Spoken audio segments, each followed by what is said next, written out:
Kobe Bryant, the Mamba legacy, the silence before the storm. The man who played with a torn Achilles tendon, who scored 60 points in his farewell game. You think you know Kobe Bryant? Then listen closely. Before he was called a legend, before he dropped 81 points in a single game, before the Mamba, there was silence. In a noisy world where many scream for attention, Kobe Bryant's story began in silence. Not in headlines, not under the bright lights, but in the forgotten corners of a European court, far from the NBA's land of dreams. Kobe grew up in Italy, the son of Joe Jellybean Bryant, a former NBA player chasing opportunity in European basketball. While other kids played soccer in the streets, Kobe spent hours alone with a basketball, learning to master the sound of the ball bouncing, the echo of the net swaying, the rhythm of his own heartbeat. He wasn't the tallest, not the strongest, but he was the most obsessed. As a child, Kobe would wake before the sun. He'd watch old NBA game tapes. He'd mimic the moves of Magic Johnson, of Jordan, of Dr. J. No coach, no crowd, just him and the desire to become the greatest the world had ever seen. He was the kind of kid who didn't accept almost, who cried after losing a practice game, who counted the seconds until his next chance to grow. When he returned to the U.S. at age 13, he was a stranger. He spoke fluent Italian. He carried different mannerisms, and once again, he found himself isolated. But it didn't break him. It shaped him. He wasn't chasing fame. He would never settle for just being good. He wanted to be eternal. And in that silence, in that lonely beginning, a warrior was born. One who didn't need applause to keep fighting. The birth of the Mamba. Every hero has a breaking point, the moment when everything falls apart, and he must choose to be destroyed or transformed. For Kobe Bryant, that moment came far too early and with brutal force.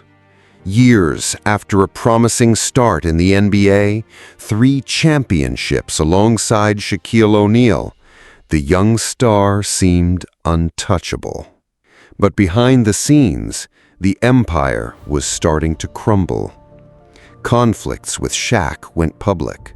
Locker room tensions exploded. And then came the blow that changed everything. In 2003, Kobe was accused of sexual assault. It was the darkest moment of his life. Fans abandoned him, sponsors pulled away, the media crucified him.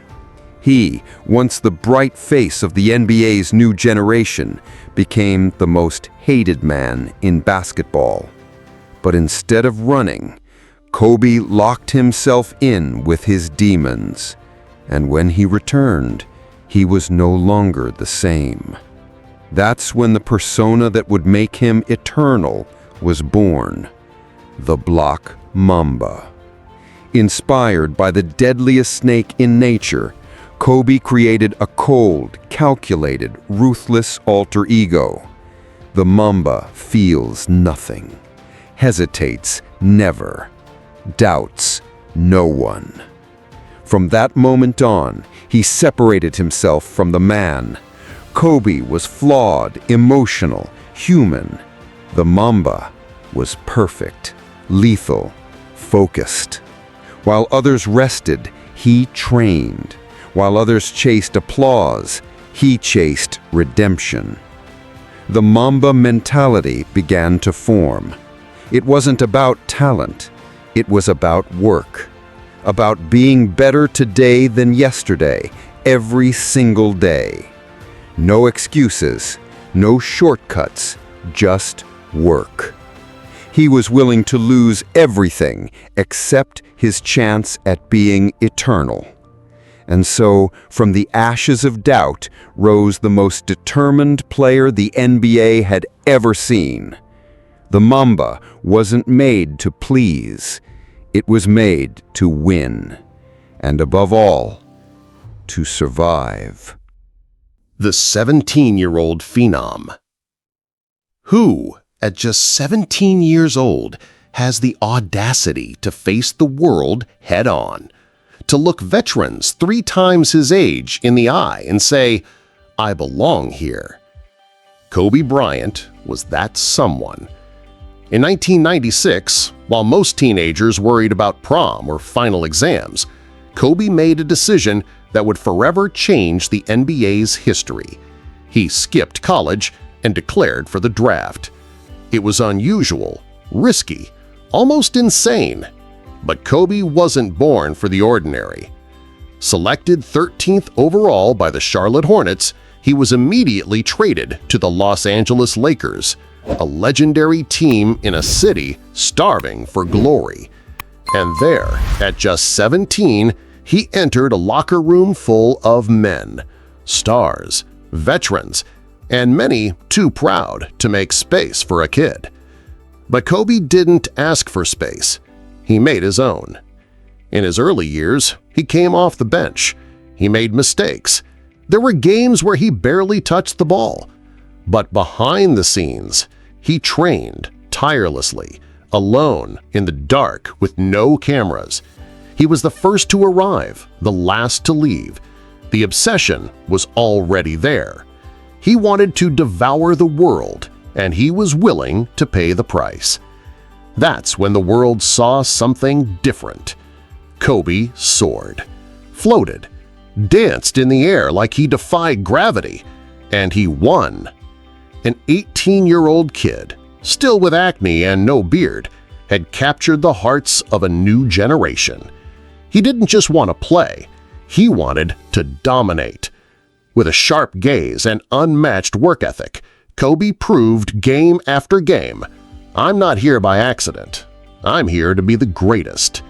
And even in mistakes, criticism, and losses, he never backed down.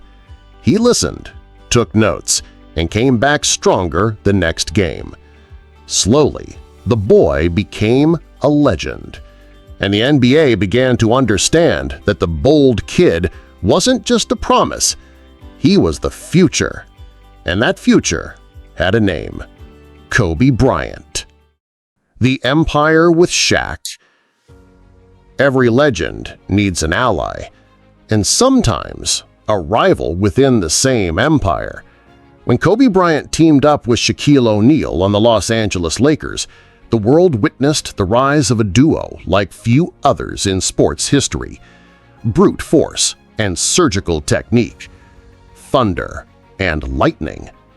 Shaq was the NBA's dominant superstar, charismatic, playful, unstoppable in the paint. Kobe was the fierce young prodigy, disciplined with a fire that burned day and night. And together, they built a dynasty. For 3 straight years, no one could stop the Lakers. Shaq crushed the big men. Kobe sliced through the defenses like he was dancing with the ball. And when they were in sync, they were unbeatable. But what happens when 2 colossal forces want the same throne? Kobe and Shaq's relationship was never easy. Shaq wanted fun. Kobe wanted perfection. Shaq wanted the show. Kobe wanted the sweat, the pain, the blood, the title. They argued at practice. They fired shots through the media. 2 massive egos on a collision course. And even while winning together, Kobe hated being in the shadow. He didn't just want rings, he wanted to lead. While Shaq laughed, Kobe trained. While Shaq complained, Kobe evolved. The tension grew each season, and after the loss in the 2004 finals, the empire shook. The front office had to choose: keep Shaq or hand the keys to the franchise to the obsessive young star. They chose Kobe. Shaquille was gone, and with him, the era of easy wins. Kobe stayed, alone, with the weight of the city on his back, and the burden of proving he wasn't just Robin, but the new Batman of the NBA. It was the end of an era, and the beginning of a lonely battle for respect, redemption, and eternal glory. Fall, scandals, and the Phoenix. No legend is born solely from glory.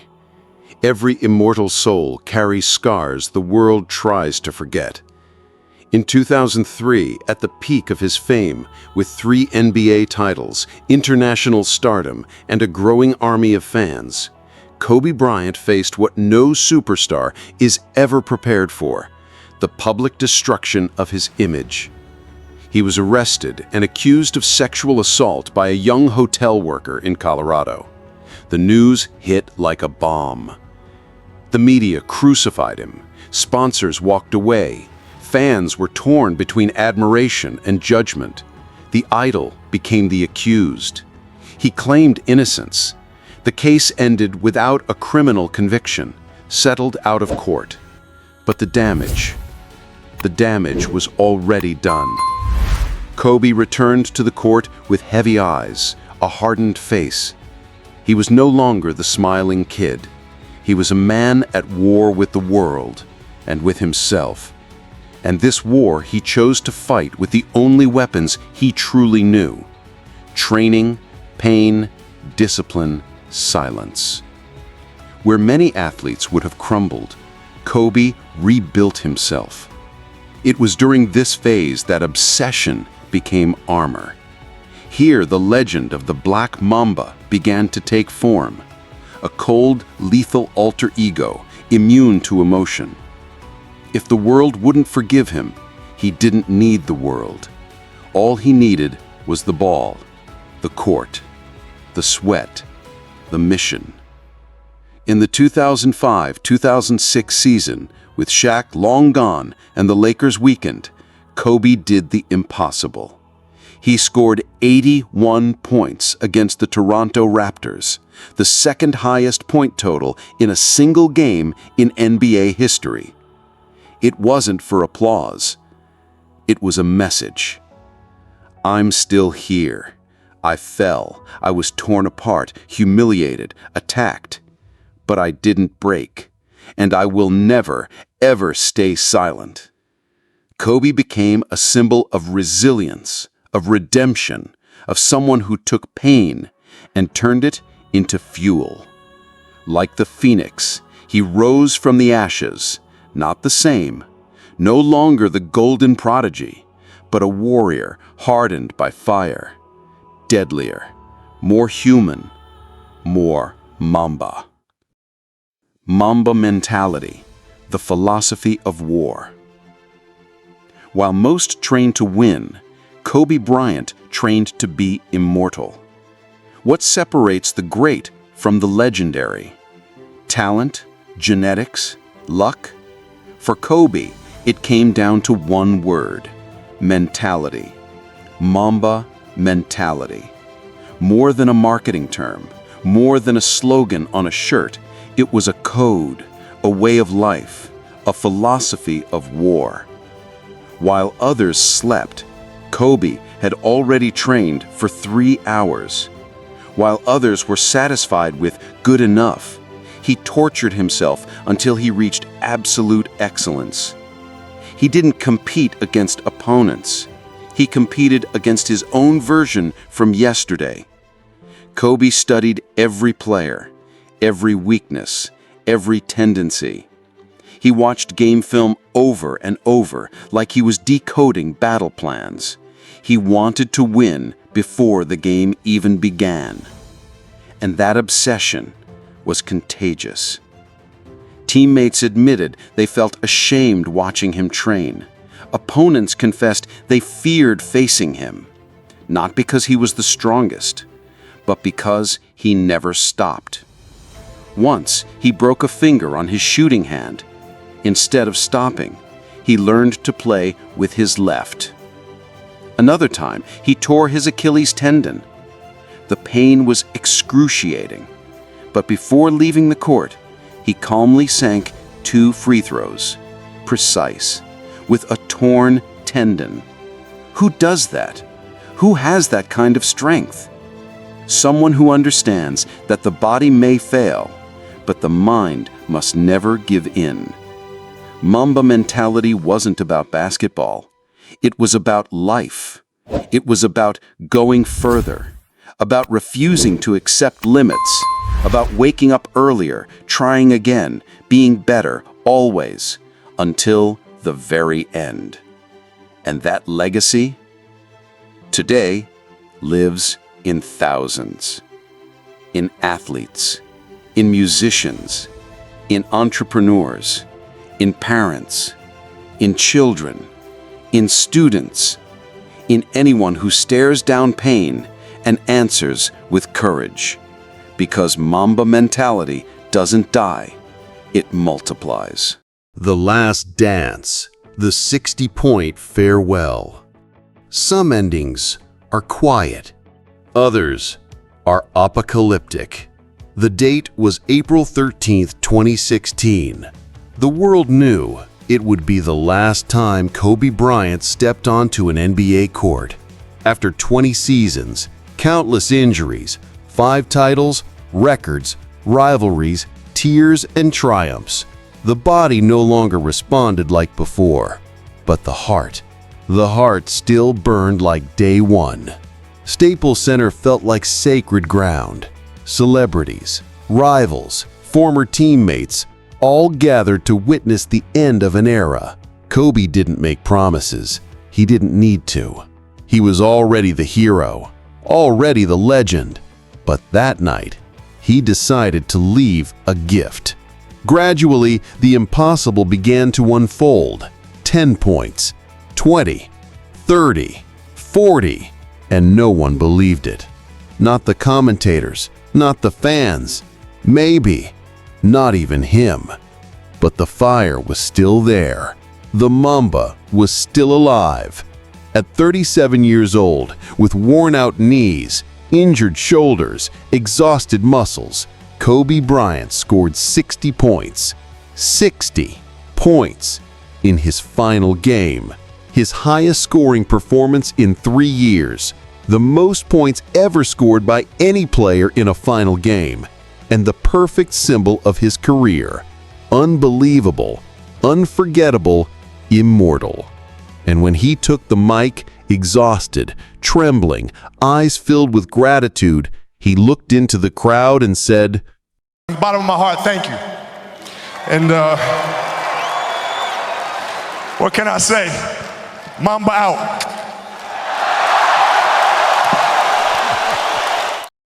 Mamba out. 2 words, short, fatal, eternal. He left the same way he entered, intense, poetic, immortal. It wasn't just a farewell. It was a celebration of something only a few ever become. Untamed to the very end. Kobe, the father. Kobe, the mentor. After the glory, the war, the trophies, what's left of a warrior? For Kobe Bryant, what remained was the most important thing, being a father. When he retired from the NBA, many assumed he'd return in another role, commentator, coach, executive, but he chose a different arena, the quietest and most powerful of all, home. He wanted to be present, at breakfast, at school practices, in the small moments the spotlights don't show, but that build a true legacy. His bond with Gianna, his second daughter, was something special. She was just like him. She had that fire in her eyes, that intensity, that passion for the orange ball. While many asked if he'd ever have a son to carry on his basketball legacy, Kobe would smile and say, "I already have someone. My daughter will carry the legacy. She's the next Mamba." Kobe wasn't just a father. He was a mentor. He founded Graniti Studios, a production company focused on inspiring stories for young people. He wrote books, won an Oscar for the short film Dear Basketball, and started coaching young girls in basketball with the same discipline that took him to the top. But now, he did it with tenderness, with patience, with the eyes of someone who had learned that true greatness isn't what you achieve, but what you pass on.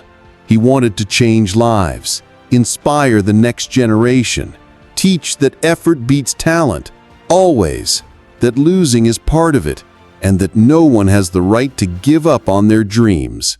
Kobe taught with firmness, but with love, because the greatest gift he could give the world was showing that behind the Mamba, there was a giant heart, and that heart beat louder every time Gianna smiled. At that stage in life, Kobe no longer wanted to be the crowd's hero. He wanted to be his daughter's hero. And he was. The day the world stopped. Some days feel unreal, so absurd, so cruel, that the entire world simply stops. January 26th, 2020, a regular Sunday, clear skies in California, families heading to church, kids going to practice, and a helicopter lifting off. Inside it, Kobe Bryant, his daughter Gianna, and 7 others. They were on their way to another game, another moment between father and daughter, another chance to teach, to smile, to live. But fate had other plans. The helicopter crashed in Calabasas. No survivors. The world froze. Literally. News stations covered nothing else. Social media stood still. Fans, friends, even rivals cried together. Los Angeles fell into mourning, and the entire planet felt the pain. In front of Staples Center, thousands gathered, not to watch a game, but to say goodbye. Not just to a player, but to a symbol, a father, a mentor, a real-life hero. The silence of January 26th echoed like a scream, because deep down, no one wanted to believe it. How could someone like him just be gone? But Kobe was never just flesh and bone. He was an idea, a spirit, an inner scream of never give up. And ideas don't die. From pain came tribute. From loss came remembrance. And the world, even through tears, did what Kobe always did in the face of tragedy: lift its head and keep fighting. Because that's what he taught us, right up to the final second. The legacy of the Mamba. Some names are etched on trophies, others on souls. Kobe Bryant was more than an athlete. He was a living philosophy, a storm of discipline, pain, courage, and love. He taught us that talent alone isn't enough. You have to die for it every day. That glory without hard work is an illusion, and that failure isn't the end, it's fuel. The Mamba mentality didn't stay on the hardwood. It lives in school hallways, in 5 a.m. practices, in parents who won't give up, in mothers carrying the weight of the world, in young dreamers who fight, even when no one believes in them. It lives in every one of us. Because to be Mamba is to fall 7 times and rise 8. To ignore exhaustion, to take the final step even when your body is screaming to stop. Kobe inspired a generation. Now, he inspires eternity. It wasn't the number 8, nor the 24, not the rings, not the points. It was the look, the posture, the mission, the certainty that he never asked to be adored, only to be remembered as someone who gave it all, everything. And today, when someone wakes before sunrise to train, when a child insists one more time despite the fear, when a dreamer stands back up after failing, Kobe lives. Mamba out, but never forgotten. And if this story touched your heart, if at any moment you felt chills, a memory, or a fire lighting up inside you, honor the legacy. Hit that like button. Subscribe to the channel to keep walking this journey through the legends who shaped us. And share this video with someone who needs to remember that even in the face of pain, greatness never dies.